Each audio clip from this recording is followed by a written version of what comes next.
விஜய் மல்லிய வெறுக்கிறது உண்மையிலேயே ஒரு தேவையே இல்லாத ஒரு விஷயம் அப்படின்னே சொல்லலாம். அதாவது எப்படா இந்த ராஜேஸ்வரி இருந்துட்டு நம்ம மல்லிக்கும் விஜய்க்கும் நடுவுல சிந்து பாடுறது அப்படிங்கிற மாதிரி சொல்லி அவ ஒரு பயங்கர குறிக்கோளோட இருந்துட்டு இருக்கா. ஆனா அது எல்லாத்தையுமே அதாவது இத்தனை நாள் இந்த ராஜேஸ்வரி அடக்கிறதுக்கு ஒருத்தன் வரலையே, யாரா இவளை அடக்குவா அப்படிங்கிற மாதிரி சொல்லி எல்லாருமே ஃபீல் பண்ணிட்டு இருந்துட்டு இருந்தாங்க. அதாவது ராஜேஸ்வரி மட்டும் அப்படியே சுதந்திரமா சுத்திக்கிட்டு இருக்கா, அவளை கேள்வி கேட்கறதுக்கு யாருமே இல்ல, அப்படி இப்படிங்கிற மாதிரி சொல்லி ஃபீல் பண்ணிட்டு இருந்தோம். ஆனா இப்படிப்பட்ட விஷயங்கள் நடந்து ராஜேஸ்வரி இவ்வளவு ஷாக் ஆகக்கூடிய அளவுக்கு ஒரு மிகப்பெரிய விஷயம் நடக்கும் அப்படின்னு கொஞ்சம் கூட எதிர்பார்க்கவே இல்லை அப்படின்னு தான் சொல்லணும்.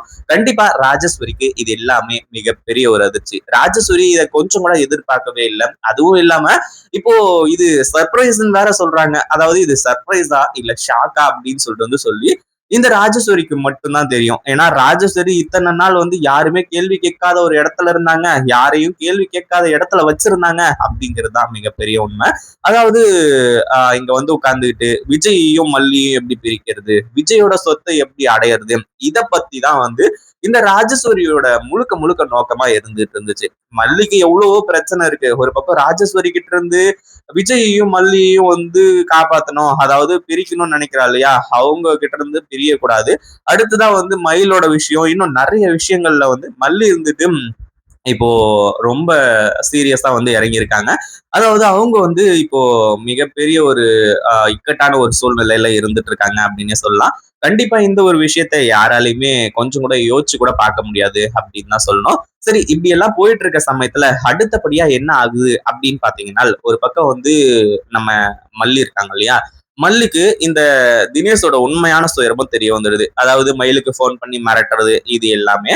அதே சமயத்துல இப்போ தீபிகா மேடம் கண்டிப்பா நம்ம மல்லிக்கு மயிலுக்கு எல்லாருக்குமே உதவி பண்ண போறாங்க. ஏன்னா ஏற்கனவே அவங்க நல்லவங்களா மாறிட்டாங்க அப்படிங்கிறது நல்லாவே தெரியும். அதே சமயத்துல இப்போ விஜய் இருந்துட்டு இன்னைக்கு மாமா வரேன்னாரு, இன்னும் ஏர்போர்ட்டுக்கு, அதாவது கால் நல்லா இருந்துச்சு அப்படின்னா கண்டிப்பா ஏர்போர்ட்டுக்கு போயிட்டு பிக்கப் பண்ணிட்டு வந்துருக்கலாம். என்ன பண்றதுன்னு ஒண்ணுமே புரியலையே அப்படிங்கிற மாதிரி நினைச்சிட்டு இருக்காங்க. அதே மாதிரி இப்போ அவங்க மாமாவுக்கு போன் பண்ணி பார்த்தாலும் ரீச் ஆகல. ஏன்னா அவர் ஃபிளைட்ல இருந்து இறங்கி சிக்னல் இல்லாம இருந்துட்டு இருக்காரு.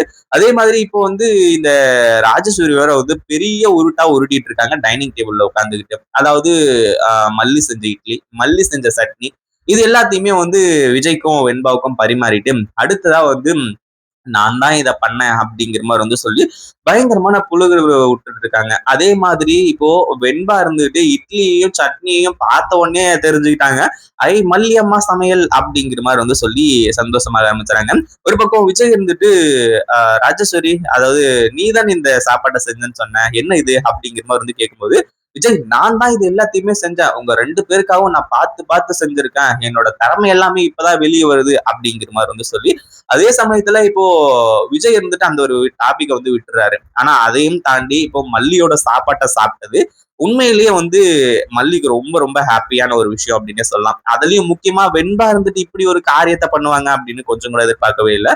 அதாவது விஜய் இருந்துட்டு மல்லியோட சாப்பாட்டை சாப்பிடக்கூடாதுன்னு நினைச்சிட்டு இருந்தாங்க இல்லையா, ஆனா வெண்பா போன் பண்ணி இந்த மாதிரி மல்லியம்மா நீங்க தானே இன்னைக்கு சமையல் செஞ்சீங்க, எனக்கு நல்லாவே தெரியும், விஜய் டாடா உங்களோட சாப்பாட்டை சாப்பிட்டாரு அப்படிங்கிற மாதிரி சொல்லும்போது அப்பதான் மல்லிக்கு புன்னகையே வருது. ஏன்னா கோவில்ல போயிட்டு கதறி அழுதுகிட்டு இருந்தாங்க.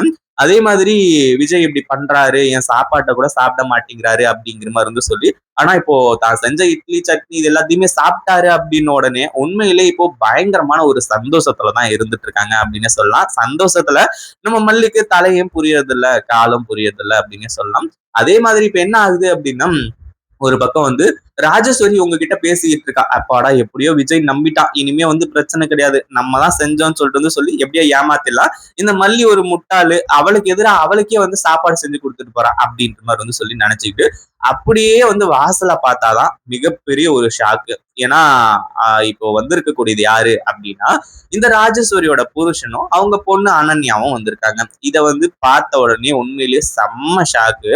அதாவது ஏற்கனவே இவங்க 2 பேரும், அதாவது புருஷன் பொண்டாட்டி 2 பேரும் ஒரே இடத்துல இருந்தா ஆகவே ஆகாது, சண்டை வந்துகிட்டே இருக்கும் அப்படிங்கறதுனாலதான் இத்தனை நாள் பிரிஞ்சிருந்தாங்க. அதே மாதிரி இப்போ ராஜு இருந்துட்டு செம்ம ஷாக்கோட பாத்துட்டு இருக்காங்க, ஐயோ இவங்க எதுக்காக வந்தாங்க, ஏன்னா அவங்க புருஷன் நல்லவர் போல, அதனாலதான் இந்த ராஜேஸ்வரிக்கு சுத்தமா பிடிக்கிறது இல்ல, அதனாலதான் 2 பேரும் எலியும் பூனையுமா இருந்துட்டு இருக்காங்க.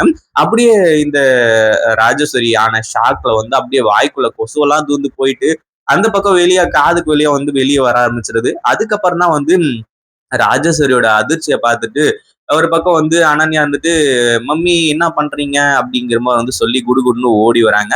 அதே மாதிரி இப்ப என்ன ஆச்சு அப்படின்னா, ஒரு பக்கம் வந்து அ இப்போ ராஜேஸ்வரி இருந்துட்டு, "நீங்க எதுக்காக இங்க வந்தீங்க?" அப்படின்னு சொல்லிட்டு அதிர்ச்சியோடயே வந்து கேட்கறாங்க. விஜயும் வந்து அ அதாவது, "ராஜி உனக்கு சர்ப்ரைஸா இருக்கட்டும் அப்படிங்கிறதுக்காக தான் நான் இந்த விஷயத்த பத்தி சொல்லல." அப்படி இப்படிங்கிற மாரி வந்து சொல்றாங்க. வந்த உடனே பிரச்சனையும் ஸ்டார்ட் ஆகுது. புருஷனுக்கும் பொண்டாட்டிக்கும் வந்து பிரச்சனை வந்து ஸ்டார்ட் ஆக ஆரம்பிச்சிருது. அடுத்தடுத்து என்ன பண்றது, ஏது பண்றது அப்படின்னு ஒண்ணுமே புரியல. ஒரு பக்கம் ராஜேஸ்வரி இருந்துட்டு, இனிமே நல்லவளா மாறிடுவா அப்படிங்கிறதுல ஒரு மிகப்பெரிய சந்தேகம் எதுவுமே இல்லாம இருக்க போகுது. ஏன்னா ராஜேஸ்வரி ஏற்கனவே நல்லவளா மாறிட்டு இருக்காங்க. இன்னும் கொஞ்சம் கொஞ்சமா இப்ப அவங்க புருஷன் வந்துட்டாங்க. அடுத்தடுத்த நல்ல விஷயங்கள் நடக்க போகுது. அதே மாதிரி வந்து அவங்க பொண்டாட்டி அடக்கிறதுக்காக வந்து இப்போ புருஷனே வந்துட்டாங்க அப்படின்னும் போது, அடுத்தடுத்து வந்து மல்லிக்கு எதுனா ஒரு பிரச்சனை பண்ணாலோ, அதாவது மல்லிக்கு சப்போர்ட்டிவா வந்து அவர் நின்னாலே போதும். மல்லி தான் வந்து கரெக்ட். மல்லியையும் விஜயையும் பிரிக்க விடக்கூடாது. 2 பேரும் ஒண்ணா இருக்கணும் அப்படிங்கிற மாரி வந்து நெனச்சு, கண்டிப்பா வந்து எந்த எல்லைக்கும் போறதுக்கு வந்து நம்ம விஜய் வந்து தயாரா, அதாவது இந்த இடத்துல மல்லி வந்து தயாரா இருப்பாங்க. அதே மாதிரி இப்போ மல்லிக்கும் ரொம்ப ஹாப்பியான விஷயங்கள் எல்லாமே நடந்து அடுத்தடுத்து எல்லாமே வந்து விஜயும் மல்லியும் ஒண்ணு சேர்றதுக்கான வாய்ப்பாவே அமைய போகுது. இத பத்தி நீங்க என்ன நினைக்கிறீங்க? அந்த வீடியோ பிடிச்சிருந்தா லைக் பண்ணுங்க, ஷேர் பண்ணுங்க. இப்பதான் நம்ம சேனலுக்கு ஃபர்ஸ்ட் டைம் வரீங்க அப்படின்னா கீழ இருக்க சப்ஸ்கிரைப் பட்டனை பிரஸ் பண்ணிக்கோங்க.